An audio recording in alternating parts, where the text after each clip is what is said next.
தலைப்பு: ஆன்மா, அண்டம், இறைவன், மறைக்கப்பட்ட இரகசிய குறியீடு.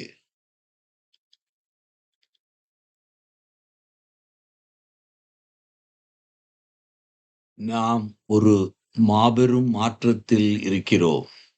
முக்கிய கருத்துக்கள்: நமது உலகம் ஒரு பெரிய மாற்றத்தில் உள்ளது. மனித குலத்தின் கூட்டு ஆன்மா விழித்துக் கொண்டு இருக்கிறது. இதை சிலர் மாபெரும் விழிப்பு, பெரிய மாற்றம் அல்லது ஏற்றம் என்று அழைக்கிறார்கள். உங்களுக்கு உடல் நலம், நிதி, தொழில் ஆகியவற்றிற்கு திட்டங்கள் உள்ளன. ஆனால் உங்கள் ஆன்மாவிற்கு, உங்கள் ஏற்றத்திற்கு ஒரு திட்டம் உள்ளதா? இந்த உரையாடல் இந்த நேரத்தில் மிகவும் முக்கியமான ஒன்றாகும். நான் யார்? நாம் உடலா அல்லது அதைவிட மேலான ஒன்றா? நமது உடல் சுமார் 100 ட்ரில்லியன் உயிருள்ள செல்கள், 100 பில்லியன் நியூரான்கள் மற்றும் எண்ணற்ற அணுக்களால் ஆனது. அணு அளவில் எலக்ட்ரான்கள், குவார்க்குகள் மற்றும் குளுவான்களின் விசித்திரமான குவாண்டம் உலகில் நுழைகிறோம். துகள்கள் அலைகளாக மாறும் இந்த உலகில் இயற்பியல் விதிகள் முரண்படுகின்றன. நமது சதை என்பது கண்ணுக்கு தெரியாத அணுக்களின் தொகுப்பு. ஆனால் இதை இயக்குவது எது?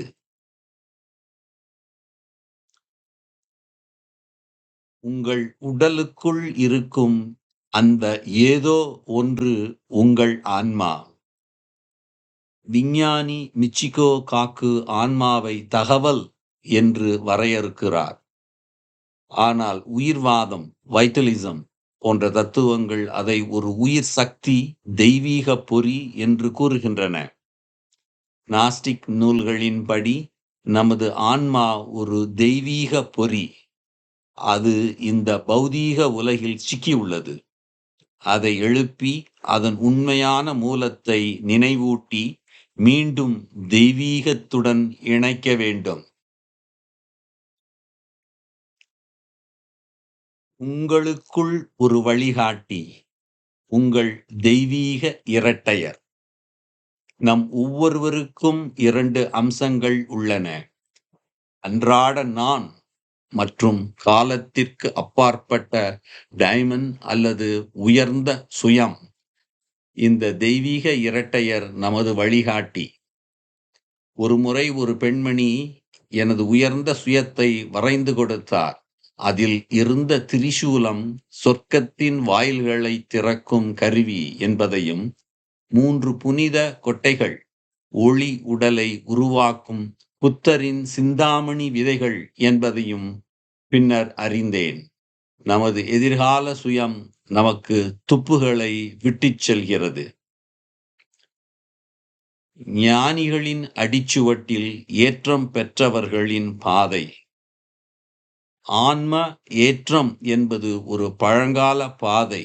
இஷ்டார் கிமு 2300, ஐசிஸ், இயேசு, பத்மசாம்பவா கிபி 800 முதல் பரமஹம்ச யோகானந்தா வரை பலர் இந்த பாதையில் சென்றுள்ளனர். அவர்களின் கதைகள் ஆன்மாவுக்கான மன வரைபடங்கள். அவர்களின் ஆன்மீக அறிவை ஏற்ற நுண்ணறிவு, அசென்ஷன் இன்டெலிஜென்ஸ். நாம் தட்டி எழுப்பும்போது அவர்களைப் போல நாமும் சிந்திக்கவும் செயல்படவும் முடியும். ஒளியின் ஆடை, உங்கள் ஆன்மாவின் உண்மையான இலக்கு. ஏற்றம் பெற்ற உயிரினங்கள் ஆன்மாவின் ஆடை எனப்படும் ஒரு ஒளி உடலை அணிகின்றன. இயேசுவின் உருமாற்றம் ஒரு உடலை மாற்ற முடியும் என்பதையும் காட்டியது. இந்த ஒளி உடலை அடைவதே நமது வாழ்க்கையின் இலக்கு.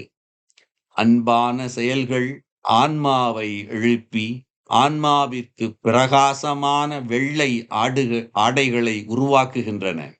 இது பௌத்தத்தில் வெள்ளை தாராவின் ஒளி உடல் மூலம் சித்தரிக்கப்படுகிறது. கண்கள் வழியே ஆன்மாவை தொடுதல். புனித படங்களின் சக்தி. பௌத்தத்தில் புனித படங்களை ஒருமுகப்படுத்தி தியானிப்பது ஒரு புனித பயிற்சி. நாம் படங்களுடன் இணையும் போது நாமும் அதுவாகவே மாறுகிறோம். புனித படங்கள் நமது டிஎன்ஏவை ஒரு பியானோ போல வாசிக்கின்றன. நாம் அவற்றை தியானிக்கும் போது உள்ளிருந்து அவற்றை நாம் பிரதிபலிக்க தொடங்குகிறோம். பௌத்த வரவேற்பு இறங்கு ஓவியம் இதற்கு ஒரு சிறந்த உதாரணம். இறக்கும் தருவாயில் உள்ள ஆன்மாவை அமிதா புத்தர் சொர்க்கத்திற்கு அழைத்துச் செல்வதை இந்த படம் காட்டுகிறது.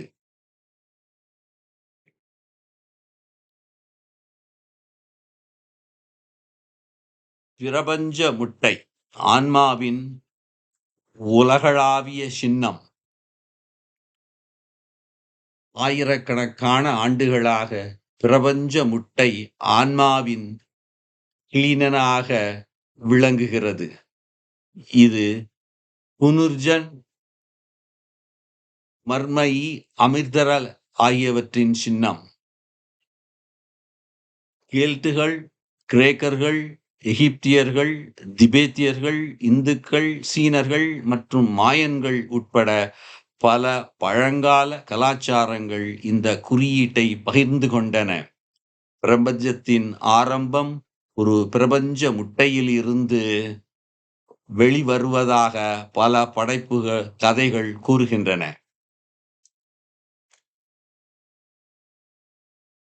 முட்டையை உடைத்தல்.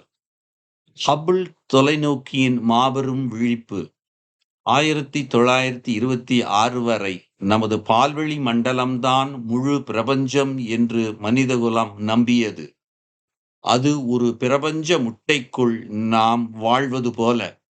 ஆனால் எட்வின் ஹபிள் வானில் உள்ள நெபுலா எனப்படும் மேகத்திட்டுகள் உண்மையில் நமது மண்டலத்திற்கு வெளியே உள்ள பில்லியன் கணக்கான பிற நட்சத்திர மண்டலங்கள் என்பதை நிரூபித்தார்.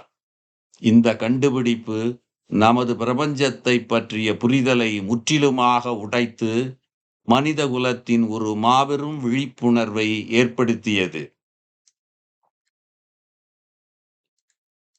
பால்வெளி மண்டலம் கடவுளரின் பாதை, ஆன்மாவின் இல்லம்.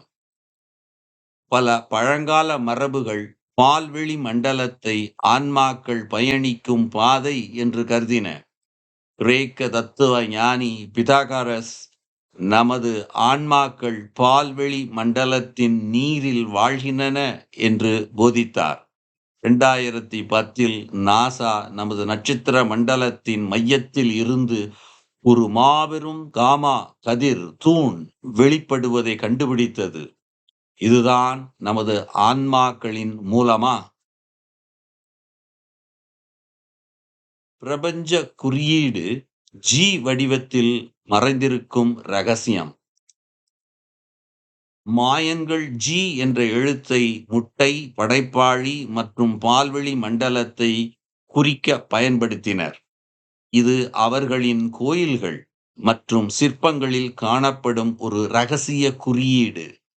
ஒரு சுழல் விண்மீன் மண்டலத்தின் வடிவம் இந்த பண்டைய சின்னத்துடன் வியக்கத்தக்க வகையில் ஒத்திருக்கிறது.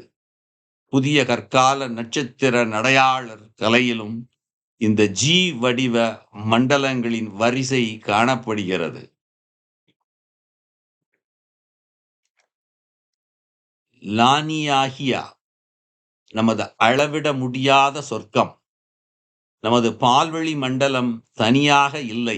இது லானியாகியா எனப்படும் 100,000 விண்மீன் மண்டலங்களின் ஒரு சூப்பர் கிளஸ்டரில் ஒரு பகுதி மட்டுமே. லானியாகியா என்பது ஒரு ஹவாய் வார்த்தை. இதன் பொருள் அளவிட முடியாத சொர்க்கம். ஹபிள் தொலைநோக்கி இந்த அளவிட முடியாத சொர்க்கத்திற்கான நுழைவாயிலை திறந்துள்ளது. வீடு திரும்புதல். உங்கள் ஆன்மாவின் திட்டம் உங்களிடமே உள்ளது. நமது ஆன்மா அளவிட முடியாத சொர்க்கத்தில் இருந்து வந்த ஒரு பிரபஞ்ச முட்டை என்றால் நாம் எப்படி வாழ வேண்டும்? நாம் பூமியில் உள்ள மனிதர்கள் மட்டுமல்ல, பயிற்சியில் இருக்கும் பிரபஞ்ச உயிரினங்கள். நமது குழந்தைகளுக்கு கல்வி கற்பிப்பது மட்டுமல்லாமல், ஆன்மாவை பற்றி ஒளியூட்டுவதும் நமது உலகின் பிரச்சனைகளுக்கு உண்மையான தீர்வு. தோலுக்கு அப்பால் சென்று எல்லாவற்றிலும் உள்ள ஆன்மாவை பார்க்க வேண்டும். உங்கள் ஒளியை பிரகாசிக்க விடுங்கள். நமஸ்தே.